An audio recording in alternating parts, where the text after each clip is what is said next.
అందరికీ నమస్కారం. తెలుగు కథామాలకు స్వాగతం. కాంచన సౌధం నవల చదువుకుంటున్నాము. రాసిన వారు రావినూతల సువర్ణ కన్నన్ గారు. మేనల్లుడు చెప్పింది విని అదిరిపడ్డాడు చౌదరి. ఆయనకి రాయుడి మీద పిచ్చి కోపం వచ్చింది. అంటే కూతుర్ని నీ మీద కొదిలి ఓట్లు సంపాదించుకోవాలనుకుంటున్నాడన్నమాట ఆ రాయుడు అన్నాడు ఆవేశంగా. బిత్తరపోయాడు విశ్వం. చాచా, అవేం మాటలు మామయ్య, ఆమె డాక్టర్. ఈ ఊళ్ళో మరో డాక్టర్ లేడు, నేను తప్ప. స్వంతంగా ప్రాక్టీస్ పెట్టుకోవాలని ఎక్స్పీరియన్స్ కోసం 4 రోజులు నా దగ్గర పనిచేయాలనుకుంటోందే తప్ప ఇందులో నువ్వు ఊహించే ప్లాన్లు ఏం లేవు. పైగా రాయుడు గారికి ఈ విషయం ఇంకా తెలియదు కూడా. అసలు ఆయన ఒప్పుకుంటాడా అన్నది కూడా కాస్త అనుమానమే అన్నాడు. పిచ్చివాడిని చూసినట్లు చూశాడు చౌదరి అతన్ని. విశ్వం, ఇంకా నీకు రాజకీయాల గురించి పూర్తిగా తెలియదురా. ఈసారి అతనికి డిపాజిట్ కూడా రాదన్న బెంగ పట్టుకుంది. నిన్ను పట్టుకుంటే ఓట్లు దండిగా పడతాయని కూడా గ్రహించాడు. అందుకే ఈ ఎత్తు వేశాడు. లేకపోతే ఏనాడు లేంది ఆ పిల్ల నీ దగ్గరికి రావటం ఏమిటి? మొదటి నుంచి ఆ అభిప్రాయం ఉన్న మనిషి అయితే ఒక్కసారైనా వచ్చి నీతో మాట్లాడాడు. ఆమె నీకేం కొత్త కాదు కదా, మరి ఒక్కరోజైనా మన ఇంటికొచ్చి మాట్లాడాడేం? నిలదీశాడు. ఆయన మాటలకి విశ్వం ఏ సమాధానం చెప్పలేకపోయాడు. పక్కనే ఉన్న మమత కేసి చూశాడు. చూద్దాం నాన్న, ఆ అమ్మాయి వచ్చినంత మాత్రాన మనకొచ్చే నష్టమేముంది? పైగా చాలా రోజులు బద్ధశత్రుత్వం పాటించే మన కుటుంబాలు రెండు మళ్ళీ దగ్గరయ్యే అవకాశం కూడా ఉంది అంది మమత. ఓ, అంటే ఇందులో నీ చేయి కూడా ఉందన్నమాట కఠినంగా అన్నాడు చౌదరి. అబ్బే, నాకేం తెలియదు నాన్న, బావ చెబితేనే నసిగింది మమత. అయితే మీరిద్దరూ కలిసి ఓట్లని నాకు వచ్చేలా చేస్తారని కొండంత ఆశతో నేనుంటే మీరు నాకు తెలియకుండా ఆ రాయుడి గారికి సహాయం చేస్తున్నారన్నమాట విశ్వాన్ని సూటిగా చూస్తూ అన్నాడు. చాచా, దీని మూలంగా మన ఓట్లు ఎక్కడికి పోవు మావయ్య, చిన్నగా నవ్వుతూ అన్నాడు విశ్వం. ఓట్లు మాటటుంచి ఆ పిల్ల ఇక్కడికి రావటంలో ఎన్ని రాజకీయాలున్నాయో నాకు బాగా తెలుసు. ఓ రోజు హఠాత్తుగా విశ్వం నా అల్లుడు అన్నా అనేయగలడు కోరగా అన్నాడు చౌదరి. నిర్ఘాంతపోయాడు విశ్వం. మమత మొహం పాలిపోయింది. ఓసారి బావమొహంలోకి చూసింది. అతని మొహం ఎర్రబడింది.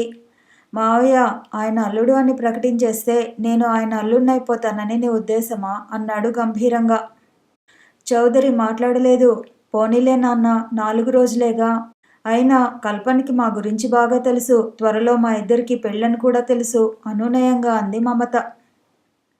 సరే కానీ పెద్దవాణ్ణి, అనుభవం ఉన్నవాణ్ణి, ఆ రాయుడి గురించి పూర్తిగా తెలిసిన వాణ్ణి, ముఖ్యంగా నీకు తండ్రిని, నా మాట కాదని నిప్పును ఒళ్ళో కట్టుకుంటానంటే కట్టుకో. ఎవరి జీవితానికి ఎవరు కర్తలు అంటూ విసురుగా బయటికి వెళ్ళిపోయాడు చౌదరి. ఈ మధ్య ఇంటా బయట అందరూ శత్రువుల్లానే కనిపిస్తున్నారు. మమత, విశ్వం అలా నిల్చుండిపోయారు. బావా, మెల్లగా అంది మమత. ఏమిటి మమత? నిజంగా కల్పన రావటంలో ఏదైనా రాజకీయం ఉందేమో అంది. మమత తెల్లబోయాడు విశ్వం. అవును బావా, కల్పన మంచిదే కావచ్చు, కానీ రాయుడి గారు మాత్రం సామాన్యులు కారు. మనమంటే మండిపడే ఆయన ఇప్పుడు హఠాత్తుగా కూతుర్ని మన దగ్గరికి పంపుతున్నాడంటే దాని అర్థం నాన్నన్నట్టు ఏదో పెద్ద ప్లానే ఉన్నట్టుంది అంది మమత. అసలు ఈ విషయం రాయుడు గారికి చెప్పలేదుట మమత. ఏమో, నీ ఇష్టం, బాగా ఆలోచించు గంభీరంగా అంది మమత. మమత, ఒక మాట అడుగుతాను చెప్పు. ఏమిటి బావా? నవ్వటానికి ప్రయత్నించింది మమత. కల్పన నా దగ్గర పని చేయటం నీకు ఇష్టం లేదా? చాచా, నాకు ఇష్టం లేకపోవటం ఏమిటి బావా? నీకు గుర్తులేదేమో, కల్పన నా స్నేహితురాలు. కానీ ఊరికే అన్నాను గానీ మీ ఇద్దరి మీద నాకు పూర్తి నమ్మకం ఉంది మనస్ఫూర్తిగా అంది. థ్యాంక్స్ మమత, థ్యాంక్ యూ, నాకు ఇది చాలు తృప్తిగా అన్నాడు విశ్వం. దాసు, ఆయాలు వీధిన పడ్డారు. ఏవో బెదిరిస్తాడే తప్ప నిజంగా పనిలోంచి తీస్తాడని వాళ్ళు ఊహించలేదు. దాసు ఏదో తలలు మార్చి సంపాదించుకు తింటున్నా ఆయా రమకి మాత్రం ఇల్లు గడవటం చాలా కష్టంగా ఉంది. అడపాదడప ఆ ప్రాంతాల్లో పురుళ్ళు పోసి ఆ డబ్బుతో అతి భారంగా కాలం ఈడుస్తోంది. అయితే కాలం గడుపుతూ విశ్వం మీద కోపం పెరిగిపోతోంది. అకారణంగా తమని పనిలోంచి తీసేశాడని తెలియని చోట్ల ప్రచారం చేసింది. కొన్ని చోట్ల డాక్టర్ నా చేయి పట్టుకున్నాడు, అందుకే పని వదిలేశానని చెప్పింది. ఆమె అందం చూసి కొందరు అమాయకులు నిజమే కాబోలు అనుకున్నారు కూడా. అయితే దాసు మాత్రం ఆమెకి మాట సాయం చేస్తున్నాడు. మిగతా కథ మామూలుగానే సాగుతోంది. రమ, దాసుల ఇల్లు పక్కపక్కనే. ఆ రోజు పక్క ఊరెళ్ళి పురుడు పోసి వచ్చేసరికి దాసు వీధిలో తచ్చాడుతున్నాడు. ఏమిటి అన్నట్లు చూసింది రమ తాళం తీస్తూ. ఏం లేదు ఇకిలిస్తూ లోపలికొచ్చాడు దాసు. ముఖం చిట్లించింది రమ. ఆమె మొహం అప్రసన్నంగా ఉంది. అలా ఉన్నావేం అన్నాడతను. ఎలా ఉన్నాను? మామూలుగానే ఉంటాను. నువ్వో పని చేస్తే గంభీరంగా అంది రమ. ఏమిటి చెప్పు. ఒక పని కాదు, నీకోసం 100 పనులు చేస్తాను ఉత్సాహంగా అన్నాడు దాసు. 100 ఒక పని చాలు నవ్వింది రమ. చెప్పు. నా మెళ్ళో పసుపు తాడు కట్టు త్రుళ్ళిపడ్డాడు దాసు. ఏం అలా త్రుళ్ళిపడ్డావు? మనం అనుకున్నదేగా. అవును కానీ. కానీ ఇప్పుడు తొందరేమిటి నవ్వబోయాడు అతను. నీకు లేకపోవచ్చు కానీ నాకు తొందరే మరి. దాసు మొహం పాలిపోయింది. కొంపదీసి అదేం కాదు, నాకు పెళ్ళి కావాలి. పెళ్ళే కదా, చేసుకుంటాను తేలిగ్గా అన్నాడతను. పెళ్లి చేసుకుంటావు కానీ నాకు కావాల్సింది నన్ను చేసుకోవటం కఠినంగా అంది రమ. ఈసారి మరీ బిత్తరపోయాడు దాసు. ఏమిటి ఇవాళ అదోలా మాట్లాడుతున్నావు అన్నాడు ఆమె చేయి పట్టుకోబోతూ. ముందు నేను అడిగిన దానికి సమాధానం చెప్పు చేయి విదిలిస్తూ అంది రమ. దాసుకి చిరాకు కలిగింది. అయితే ఆ చిరాకుని మనసులోని దాచుకుని ఏమిటి రమ, ఏమిటి నీ ధోరణి అన్నాడు నవ్వు తెచ్చుకుంటూ. అవును, నా ధోరణి వింతే మరి. మొగుడు పోయి దిక్కు లేకుండా పొట్ట నింపుకోవడానికి వచ్చిన నన్ను నీ మాయమాటలతో లోబరుచుకున్నావు. పెళ్లాడుతానని, కొత్త జీవితాన్ని ఇస్తానని నమ్మించావు. చివరికి నోటి ముందు కూడు కూడా తీసావు. ఇప్పుడు పొరుగుళ్ళో పిల్లని చూసొచ్చావు. నన్ను నట్టేట ముంచాలని ప్రయత్నించావు. నీ మాటలన్నీ నమ్మి నిజంగా ఒక రోజున నన్ను పెళ్లి చేసుకుంటావని నువ్వే మాటలాడినా సమర్థించిన దాన్ని ఇప్పుడు హఠాత్తుగా నిలదీస్తే వింత కాకేమిటి? వికటంగా నవ్వింది రమ. బిగుసుకుపోయాడు దాసు. అప్పుడు ఆమె అతని కళ్ళకు అందమైన యవ్వనవతి అయిన యువతిలా కనిపించడం లేదు. కబంధ హస్తాలు చాచి భయంకరంగా నవ్వుతూ కౌగిట్లోకి ఆహ్వానిస్తున్న మృత్యుదేవతలా కనిపించింది. రమ, నీకు నా మీద ఎవరో గిట్టని వాళ్ళు ఏవేవో చెప్పారు కానీ పక్కున నవ్వింది రమ. ఆ పిల్ల అదే మొన్న నువ్వు చూసొచ్చిన పిల్ల తండ్రే స్వయంగా చెప్పాడు. ప్రస్తుతం విషయమంతా చెప్పేశాడు. కానీ దాసు, ఒక్కటి బాగా గుర్తుంచుకో. నా నుంచి అంత తేలిగ్గా తప్పుకోలేవు. నన్ను ఖచ్చితంగా పెళ్లి చేసుకోవాల్సిందే. తొందర లేదు. బాగా ఆలోచించుకో. లేకపోతే నిన్ను ఓ ఆట ఆడిస్తాను అంది రమ గంభీరంగా. అంతే. ఆ మాటలకి అంత పెద్ద మగాడు వణికిపోయాడు. చచా, జీవితంలో నిన్ను తప్ప ఎవరిని పెళ్లాడను. మొన్న ఎవరో బలవంతం చేస్తే ఆ పిల్లని చూశానంతే ఒట్టు అన్నాడు తేరుకొని.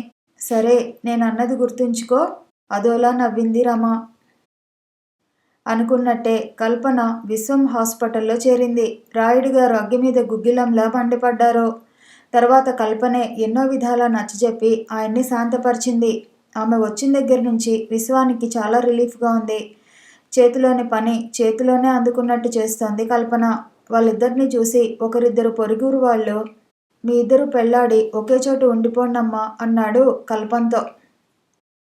డాక్టర్ గారి పెళ్లి కుదిరింది కంగారుగా అంది కల్పన. అలాగా, మాకు తెలియకన్నాం, ఏమనుకోకండి అన్నారు వాళ్ళు నొచ్చుకుంటూ. పల్లెటూరు వాళ్ళు ఇలాంటివి తేలిగ్గా అనేస్తారు. మాట మార్చి విశ్వాన్ని మామూలు స్థితికి తెచ్చింది కల్పన. ఆమెకి అక్కడే హాయిగా ఉంది. మమత కూడా తోచినప్పుడల్లా హాస్పిటల్కి వచ్చేది. ముగ్గురు కలిసి ఎన్నో కబుర్లు చెప్పుకునేవారు. ఇప్పుడు వాళ్ళని చూసి ఆగర్భ శత్రువుల్లా మసిలిన రాయుడు, చౌదరి గారి పిల్లలేనా వీళ్ళు అని ముక్కును వేలేసుకునేవారు. సాఫీగా 10 రోజులు గడిచిపోయాయి. మంగి మామూలుగా తన పనులు చేసుకుపోతుంది. చేలో పనులున్నప్పుడు చేసుకుంటోంది. ఆ రోజు తర్వాత వీరుడి కంట ఆమె పడలేదు. అతను ఆమెను పలకరించడానికి ప్రయత్నించలేదు. ఆ రోజు సాయంత్రం మంగి తల వంచుకుని చేలోంచి ఒంటరిగా వస్తోంది. అప్పుడు కనుచీకటి పడుతోంది. ఎదురుగా బాణాకర్ర అడ్డుపెట్టారెవరో. చివ్వున తలెత్తి చూసింది మంగి. ఎదురుగా వీరుడు. అతన్నక్కడ చూసి వణికిపోయింది మంగి. ఆమెను చూసి సన్నగా నవ్వాడతను. మంగి కళ్ళకి భర్తలా కనిపించలేదతను. తన ప్రాణాలు తీసుకెళ్లడానికి వచ్చిన యమధర్మరాజులా కనిపించాడు. చేతిలోని బాణాకర్ర యమపాసంలా తోచింది. తేరుకున్న మంగి చటుక్కున కర్రని తప్పించుకుని వెళ్ళబోయింది. ఆగు అరిచాడు వీరుడు. అతని కళ్ళు ఎర్రగా ఉన్నాయి. మంగి ఆగలేదు. వేగంగా అడుగులేస్తోంది. నీకే చెప్పేది ఆగు మళ్ళీ అరిచాడతను. మంగి అతని మాట విననట్టు పరుగు ప్రారంభించింది. అతనికి పిచ్చి కోపం వచ్చింది. నాయాల ఎక్కడికెళ్తావే? చేతిలోని కర్రని బలంగా విసిరాడామె మీదికి. పెద్దగా అరుస్తూ కూలిపోయింది మంగి. ఇప్పుడు పోయే ఎక్కడికెళ్తావో విలన్లో నవ్వుతూ అన్నాడు వీరుడు. సచ్చినోడా ఎంత పని చేశావురా అంటూ మంగి శాపనార్థాలు పెట్టింది. మా పతివ్రత శాపాలెడతది పకాల నవ్వాడతను. మంగి మాట్లాడలేదు. బాధగా కాలు చూసుకుంటూ కూర్చుంది. ఏవే నీ మీద మోజు తీరిపోయిందేటి ఈ డాక్టర్ గోడికి? చుట్ట వెలిగిస్తూ విలాసంగా అన్నాడు వీరుడు. ఆర్నంటే కళ్ళు పేలిపోగలవు దిక్కులు చూస్తూ అంది మంగి. ఆమెకు అక్కడి నుంచి ఎలా పారిపోవాలా అన్న ఆలోచన నిలవనీయడం లేదు. ఓలబ్బో ఆడో శ్రీరామచంద్రుడు నువ్వో సీతమ్మోరివి. తూ సిగ్గులేని జన్మలు. నోటులోని చుట్ట తీసి తుప్పుకుని ఉమ్మేశాడు వీరుడు. నా సంగతి వదిలే. ఆరు మాత్రం శ్రీరామచంద్రుడే నువ్వు రావణాసురుడివి వ్యంగ్యంగా అంది మంగి. శ్రీరామచంద్రుడు కాదే శ్రీకృష్ణుడు. ఏదైనా ఆడు మా గొప్పోడే. నుప్పులాంటి మా కావందుగోరు అమ్మాయిని కూడా వల్లోకి లాగేసినాడు. నాయాల్ది మా బాబుగోరు అనేది గాని నే పోతే ఆడి పాటికి బూడిదేపేవాడు దర్పంగా అన్నాడు వీరుడు. ఫక్కున నవ్వింది మంగి. అతనిలోని ఆవేశం కట్టలు తెంచుకుంది. ఏటే ఎందుకు నవ్వావు? దగ్గరగా వచ్చి దాన్ని రెక్కపట్టి గుంజుతూ అన్నాడు. కామెర్ల రోకి లోకమంతా పచ్చగానే కనబడుతుంది అందుకని నిర్లక్ష్యంగా అంది మంగి. అంటే నీతో నాకు మాటలేంటి? ముందు నన్నెందుకు ఆపావో చెప్పు. లోపల భయం తన్నుకొస్తున్నా పైకి బింకంగా అంది మంగి.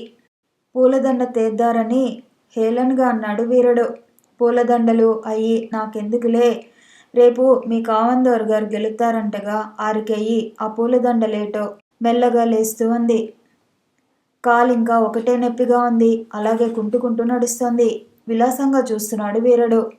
ఒక్కసారి బిక్కుబిక్కుమంటూ వెనక్కి తిరిగి చూసింది మంగి. ఎల్లవే ఎంత దూరం వెళ్తావో చూద్దారి 4 అడుగులు వేస్తూ అన్నాడతను. మంగికి ఇవాళ తన పని పడతాడని అర్థమైపోయింది. ఒళ్ళంతా ముచ్చెమటలు పోస్తున్నాయి. అలాగే కాలువ గట్టంట నడుస్తోంది. హఠాత్తుగా కాలు పట్టుకుని అమ్మో అంటూ కూలిపోయింది. బిత్తరపోయాడు వీరుడు. మామ పావు బాధగా కాలు చూసుకుంటూ అంది మంగి. ఆమె పక్క నుంచి 6 అడుగుల నల్లతాచు నెగినెగిలాడుతూ పాకి బోధి పక్కగా ఉన్న కలుగులోకి దూరిపోయింది. దాన్ని కొట్టాలన్న ఆలోచన కూడా లేకుండా ప్రతిమలా చూస్తుండిపోయాడు వీరుడు. మామ బాధగా ఏడుస్తూ అంది మంగి. మంగి చటుక్కున ఆమె పక్కనే కూలపడ్డాడు. మామ పావు కాటేసినది. ఏడుస్తూ కాలు చూపించింది మంగి. కాలి బొటన వేలు మీద గాయం. రక్తం వస్తోంది. వీరుడు గభాల్న ఆమె కాలిని చేత్తో పట్టుకుని బొటనవేలి దగ్గర గాయంలోంచి కొంత రక్తాన్ని నోటితో పీల్చి ఉమ్మేశాడు. మంగి వారిస్తున్నా వినకుండా. మంగి అయోమయావస్థలో ఉండిపోయింది. చటుక్కున తలపాగా చించి కాలు దగ్గర గట్టిగా కట్టి మంగి త్వరగా పద డాక్టర్ బాబు దగ్గరికి అన్నాడు ఆదుర్దాగా. అంత బాధలోనూ వింతగా చూసింది మంగి. తొందరగా పద మంగి, డాక్టర్ బాబు గారు ఇప్పుడు హాస్పిటల్లోనే ఉంటారు తొందర పెట్టాడతను. డాక్టర్ బాబు గోరా? అవును బేగి పద అంటూ గబాల్న ఆమెని లేవదీశాడు. మంగి నీరసంగా లేచింది. కాలు నుంచి రక్తం ప్రవహిస్తోంది. మామ ఒళ్ళంతా తిమ్మిరిగా ఉంది. కళ్ళు తిరుగుతున్నాయి అంది మంగి. వీరుడి మొహం పాలిపోయింది. అని మరేం పర్లేదు మంగి అని మంచి నాకు కాదవు వట్టి బురదపావు నేను చూసినాను. అయినా నువ్వు డాక్టర్ బాబు గోడి కాడ మందు తీసుకుంటా ఉండు. నేనెళ్ళి పావులెంకయ్య గోరిని తీసుకొస్తాను అంటూ మంగి వారిస్తున్నా వినకుండా ఆమెను భుజాన వేసుకుని పరుగులాంటి నడకతో హాస్పిటల్ చేరుకున్నాడు. అతనికి తెలుసు మంగిని కరిచింది అక్షరాల నాగుపామని. అతను వచ్చిన పని వేరు, చేసిన పని వేరు. వచ్చింది మంగిని చావబాది ఆమె చేత జన్మలో ఇల్లొదిలి వెళ్ళనని, ఆ డాక్టర్ మొహం చూడనని చెప్పించాలని కాపుకాశాడు. జరిగింది మంగికి ప్రాణగండం. పాము కాటేసిందని తెలియగానే ఆవిరైన అతని ప్రేమాభిమానాలు తిరిగి నీరై వర్షించాయి. చిత్రంగా ఆమెను కాపాడుకోవాలని తహతహలాడిపోయాడు. మంగి నా స్థితిలో చూసి అరే ఈరిగా ఏమైందిరా అంటూ వెంటబడ్డారు కొందరు. శోకాలు మొదలుపెట్టారు. జరిగింది అందరికీ చెప్పాడతను. మంగి మాత్రం మాట పలుకు లేకుండా కళ్ళు మూసుకుని ఉండిపోయింది. ఏం జరిగింది? కంగారుగా అడిగింది కల్పన మంగి దగ్గరగా వస్తూ. దాదాపు ఏడుస్తూ విషయమంతా వివరంగా చెప్పాడు వీరుడు. కల్పన కూడా కంగారు పడింది. అమ్మాయి గోరు, తమరు సూత్తా ఉండండి, ఈలోగా నేనెళ్ళి పావులెంకాయ గోరును అట్టుకొత్తాను అంటూ మంగిని అక్కడ బల్ల మీద పడుకోబెట్టి శరంలా దూసుకుపోయాడతను. అందరూ నిర్ఘాంతపోయారు అతన్ని చూసి. వీళ్ళిద్దరి మధ్యన ఇంత సఖ్యత ఎప్పటి నుంచి అని ముక్కును వేలేసుకున్నారు. కల్పన మంగిని లోపలికి చేర్చింది. ఈలోగా వీరుడు భోరున ఏడుస్తూ తిరిగొచ్చాడు. ఏట్రా, ఏం జరిగింది ఆదుర్దాగా అన్నాడో ముసలతను. ఎంకే గోరు ఊళ్ళో లేరంట మామ అంటూ భోరుమన్నాడు. నువ్వేం కంగారడమాక, డాక్టర్ అమ్మగారు సూత్తారు అంటూ అంతా అతన్ని ఓదార్చారు. అయితే అందరికీ అనుమానమే మంగి బతుకుతుందా లేదా అని. వీరుడు గంభీర స్వరం వినిపించి తలెత్తి చూశాడు వీరుడు. ఎదురుగా డాక్టర్ విశ్వం. దండాలు బాబు, మంగిని చూసినారా ఆదుర్దాగా అన్నాడు వీరుడు. ఆ, ఎలా ఉంది బాబు? బతకటం కష్టం ముభావంగా అన్నాడతను. బాబు, అలా అనమాకండి బాబు, ఎలాగైనా నా మంగిని బతికించండి బాబు, నా శర్మ వలిసి మీకు చెప్పులు కుట్టిస్తాను అంటూ అమాంతం అతని కాళ్ళ మీద పడిపోయాడు వీరుడు. నేను చేయాల్సిందేం లేదు, ఆమెను కరిచింది నాగుపాము. నా లోపం లేకుండా సాయశక్తిలా ప్రయత్నించాను, కానీ ఫలితం కనిపించడం లేదు. అందుకే ఏమైనా ఆమెతో మాట్లాడాలనుకుంటే వచ్చి మాట్లాడుకో అన్నాడు విశ్వం. గభాల లోపలికెళ్ళాడు వీరుడు. మంగి దాదాపు శవంలా పడుంది. పోలిగాడు కూడా ఏడుస్తూ వచ్చాడు. కొడుకుని చూసేసరికి మరీ దుఃఖం వచ్చింది వీరుడికి. అన్యాయంగా నిన్ను పొట్టను పెట్టుకున్నానే మంగి అంటూ ఆమె మీద పడిపోయాడు. పిచ్చాడిలా జుట్టు పీక్కున్నాడు. అతనికి లోకమంతా శూన్యంలా కనిపిస్తోంది. కొడుక్కి తల్లిని చేసిన కర్కోటకుడిగా తనని తాను నిందించుకున్నాడు. మంగిని పెళ్ళైన దగ్గర నుంచి ఎన్ని విధాలా కాల్చుకు తిన్నది, ఎంత ఘోరమైన మాటలన్నది కళ్ళ ముందు వికటాటహాసం చేస్తూ కనిపించాయి. అతని బాధని గ్రహించిన మంగి మెల్లగా కళ్ళు తెరిచి ఆయాసపడుతూనే మామా అంది. మంగి, నన్ను క్షమించే, నా మూలననే నువ్వు ఈ స్థితికొచ్చినాది అంటూ ఎక్కెక్కి ఏడ్చాడు. ఊరుకో మామ, అంతా నా రాత అంది మంగి. నీ రాత కాదే, నా రాత, ఇదిగో ఈడి రాత. మంగి, నిన్నిడిసి నేను బతకలేనే బేలగా అన్నాడు. మంగి అతని కేసి అభిమానంగా చూసింది. మామా, నేనేం పాపం చేయలేదు మామా అంది బాధగా. నాకు తెలిసే మంగి, ఆ దాసుగాడి మాటలని నీ ఉసురు పోసుకున్నాను. దేవుళ్ళాటాడి డాక్టర్ బాబు గారిని అనరాని మాటలన్నానే. అంతకుముందు మాత్రం నిన్నేం సుఖపెట్టానే, కాల్చుకు తిన్నాను గదే మంగి వలవల ఏడవటం మొదలుపెట్టాడు వీరుడు. పోన్లే మామ, ఇప్పటికన్నా తెలుసుకున్నావు. ఏం లాభమే మంగి, అమ్మాయి గోరి ధర్మమా అని అంతా తెలుసుకున్నాను. వెంటనే నీ దగ్గరకు వచ్చి తప్పు ఒప్పుకుందారనుకున్నాను. ఆ బాబుగారి దగ్గరికి వెళ్ళి కాళ్ళట్టుకుందారని కూడా అనుకున్నాను. కానీ ఎదవ అభిమానం అడ్డొచ్చేసినాదే, ఈ పాడుమొగతనం అందుకు ఒప్పుకోనందే. మంగి, నన్ను భగవంతుడు కూడా క్షమించడే. చేతుల్లో మొహం దాచుకున్నాడు. మరిప్పుడు ఎందుకు వచ్చినావు? నిన్నింటికి లాక్కెళ్ళాలని, 4 తన్ని ఇంకెప్పుడు ఇల్లొదలని, కాళ్ళట్టించుకోవాలని. ఆ డాక్టర్ బాబు ఏం తప్పు చేయకపోయినా ఆరి మీద ఎందుకో కసి పెరిగిపోనాదే మంగి. అయినా ఆ ఏం మనసులో ఎట్టుకోకుండా మాట్లాడారు. కానీ ఏం లాభం? గుడిసెకి నేనే నుప్పు అంటించుకున్నాను. అతని మాటలకి చల్లగా నవ్వింది మంగి. ఇంకా అవతలికెళ్ళు, పేషెంట్కి గాలి కావాలి అంది కల్పన. ఏడుస్తున్న కొడుకుని తీసుకుని ఉసురుమంటూ వరండాలోకెళ్ళి నిలబడ్డాడు వీరుడు. చిత్రంగా మంగి కోలుకుంది. వీరుడు పొంగిపోయాడు.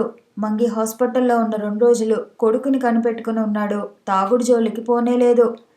మంగిని డిశ్చార్జ్ చేస్తూ, మంగి ఎక్కడికి వెళతావు? నీ ఇంటికా వీరుడింటికా అంది కల్పన నవ్వుతూ.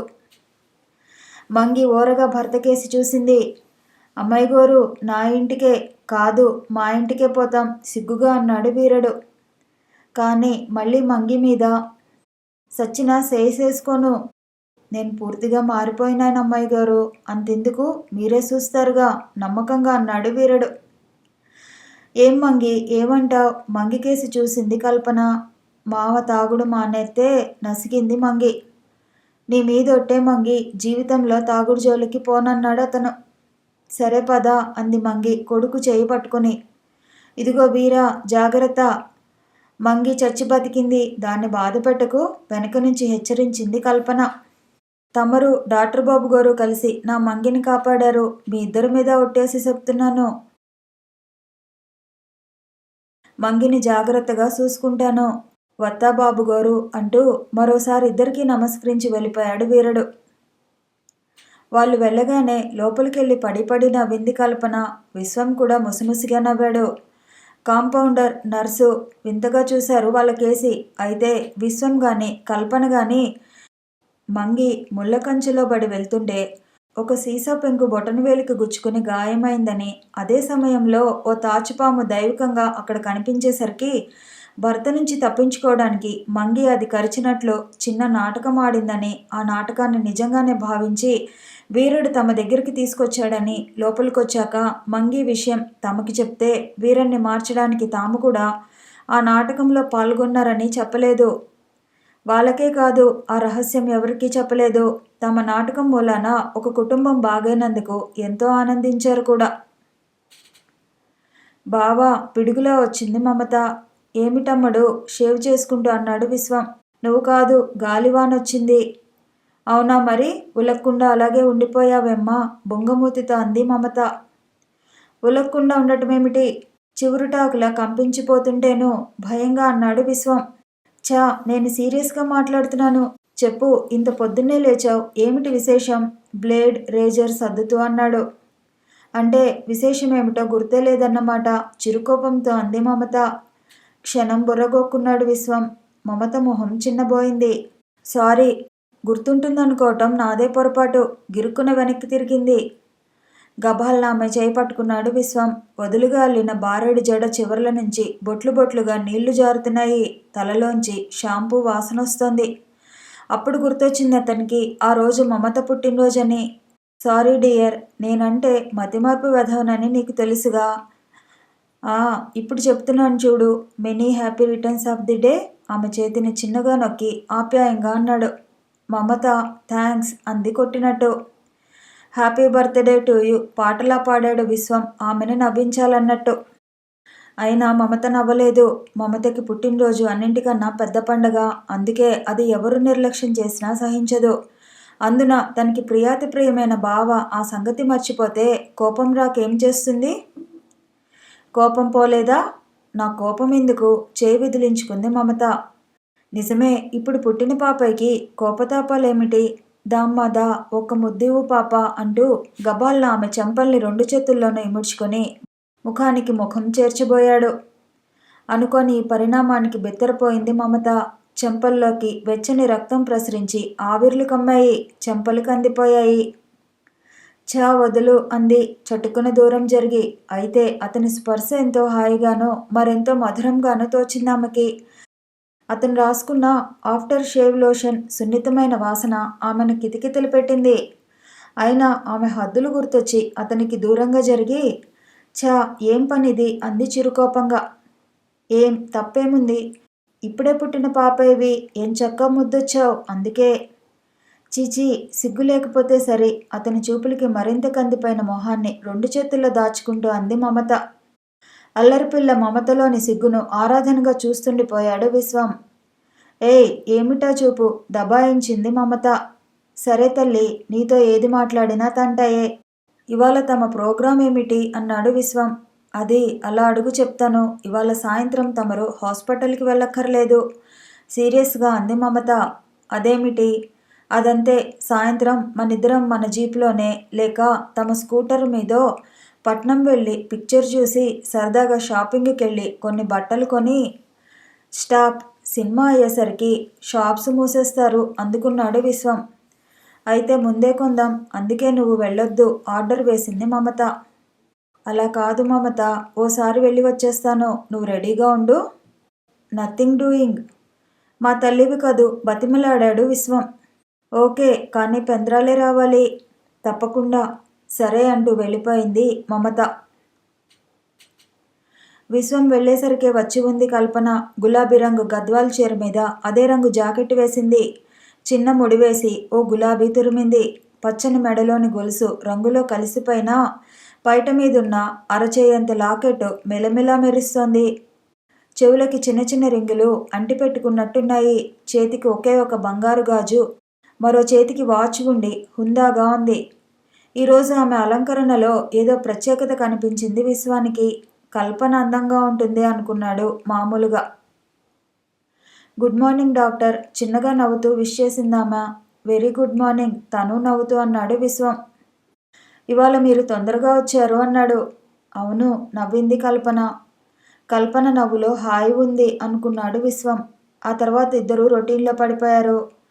12 ఆ ప్రాంతాల్లో ఏదో డయేరియా కేసొస్తే ఓపెన్ మెథడ్ చేసి సెలైన్ ఎక్కించాడు విశ్వం.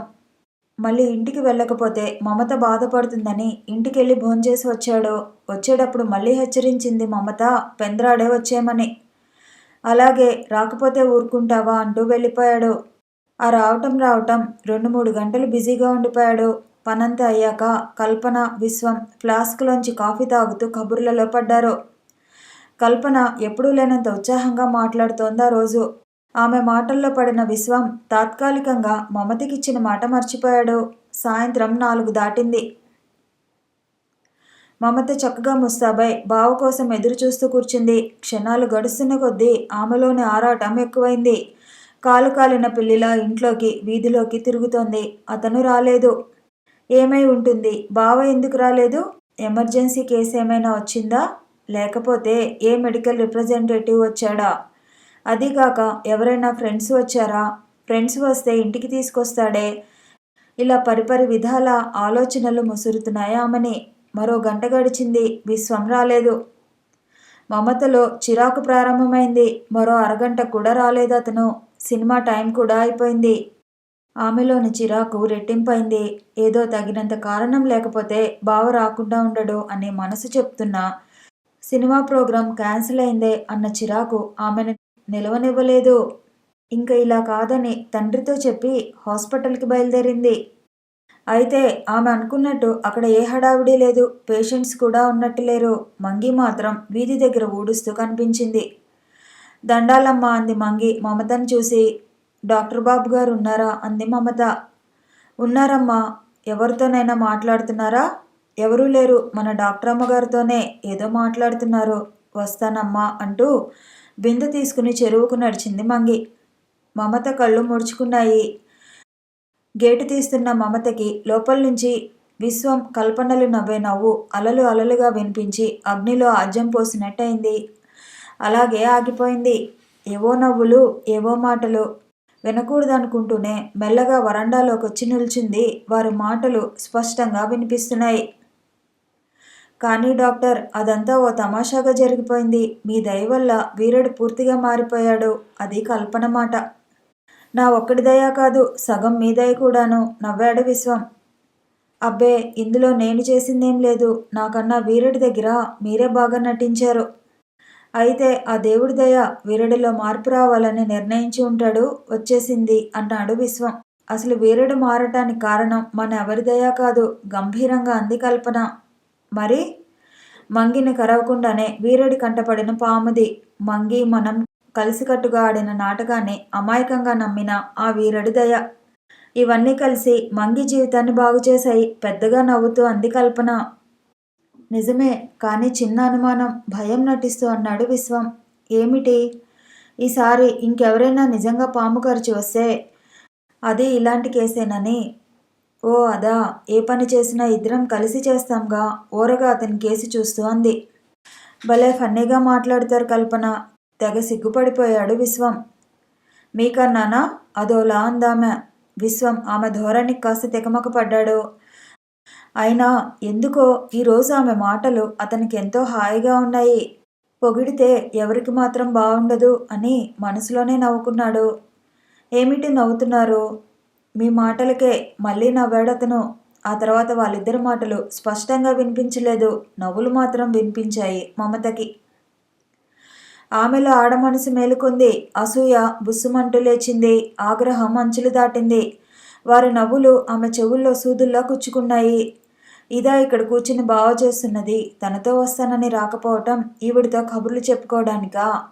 ఇతను ఈవిడి గారితో కబుర్లు చెప్తూ లోకం మర్చిపోతే అక్కడ తను ఏవేవో పనులున్నాయని ఊహించుకొని గంటల తరబడి వచ్చి పిచ్చిదానిలా ఎదురుచూస్తూ గడిపిందా? నాకన్నా నా పుట్టినరోజు కన్నా బావకి డాక్టర్ ఎక్కువైందా? చ మమతకి కోపానికి తోడు దుఃఖం కూడా కట్టలు తెంచుకుంటోంది. కాళ్ళు పట్టు తప్పుతున్నట్టు అనిపించింది. గిరుక్కుని తిరిగింది వెళ్ళిపోవాలని. అయితే అప్పుడే వస్తున్న వీరుడు, ఏంటి అమ్మాయి గారు ఈడ నిల్చుండిపోయినారు, లోపలికెళ్ళండి అనటంతో త్రుళ్ళిపడి తనని తాను నిలదొక్కుకొని నిల్చుంది.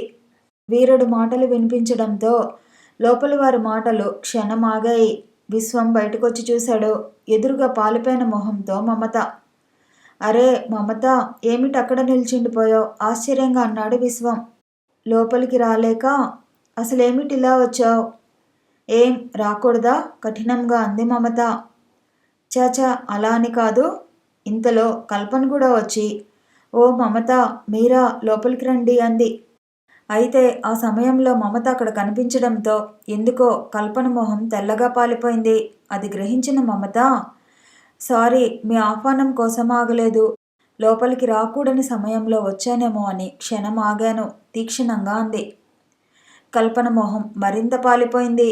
బిత్తరపోయాడు విశ్వం. మమత అంత కఠినంగా ఎప్పుడూ మాట్లాడలేదు. విశ్వం ఏదో అనబోయేంతలో, బావా నేను పట్నం వెళ్తున్నాను, అసలు ఆ సంగతి చెప్పడానికే వచ్చాను, కానీ నేను ఊహించని దృశ్యాలు కంటపడ్డాయి, సారీ మీ ఏకాంతాన్ని భంగపరిచినట్టున్నాను అంటూ గిరుక్కున వెనుదిరిగింది. అప్పుడు గుర్తొచ్చింది విశ్వానికి తను మమత సినిమాకి వెళ్దామనుకున్న సంగతి. ఎంత పొరపాటు జరిగిపోయింది అని తెగ బాధపడిపోయాడు. తేరుకొని, అది కాదు మమత, నేను నీ అర్జెంటు పనులేవో నా దగ్గర ఏకరువు పెట్టక్కర్లేదు బావా. పుట్టినరోజు నాడు ఏదో సరదా పడ్డాను, నువ్వు వస్తావని చూశాను, రాలేదు. ఎందుకు రాలేదు అని నేను అడగలేదు, అడగను కూడా. కానీ ఏదో అనుకుని వచ్చాను, ఏదో అయి వెళ్తున్నాను, వస్తాను కంపిస్తున్న కంఠంతో అనేసి ఎవరో తరుముతున్నట్టు వెళ్ళిపోయింది మమత. ఐఆమ్ సారీ మెల్లిగా అంది కల్పన. త్రుళ్ళిపడ్డ విశ్వం, సారీనా ఎందుకు అన్నాడు నిర్లిప్తంగా. నా వల్లే మీరు ఇంటికి వెళ్ళలేకపోయారు, సరదాగా ఏవో కబుర్లు చెప్తుండిపోయానే గాని ఈరోజు మమత బర్త్డే అని నాకు తెలియదు. మీరిద్దరూ కలిసి పట్నం వెళ్ళాలనుకున్నారని అంతకన్నా తెలియదు బాధగా అంది.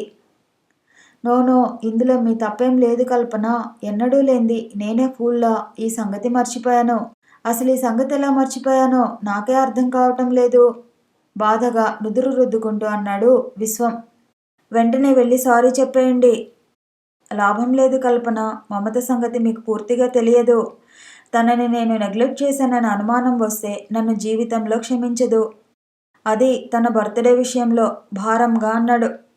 కల్పన మౌనంగా ఉండిపోయింది. అసలు ఈరోజు నాకేమైంది అనుకున్నాడు విశ్వం.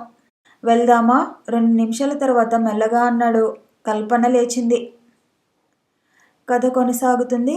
మళ్ళీ కలుసుకుందాము. ఈ వీడియో నచ్చితే లైక్ చేయండి, షేర్ చేయండి, కామెంట్ చేయండి, ఛానల్ని సబ్స్క్రైబ్ చేయండి.